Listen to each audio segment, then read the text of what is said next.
Hey, Stefan is here. Welcome back for another video. So let's say you try to close a program on your MacBook, but for some reason it's not closing. So your Mac is freezing now, and this is Final Cut Pro. I try to close this program. I'm pressing, as you can see, but for some reason nothing is happening. So let me show you how to close the program. We're gonna force it. So just follow my steps. So on your keyboard, just press Command and Option and Escape on the same time.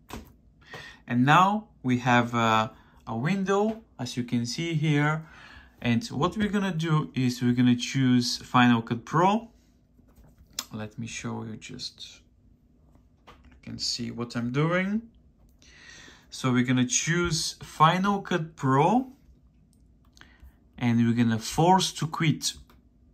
And then it's gonna ask us, do you want to force Final Cut Pro? Yes, we want to close the Final Cut Pro.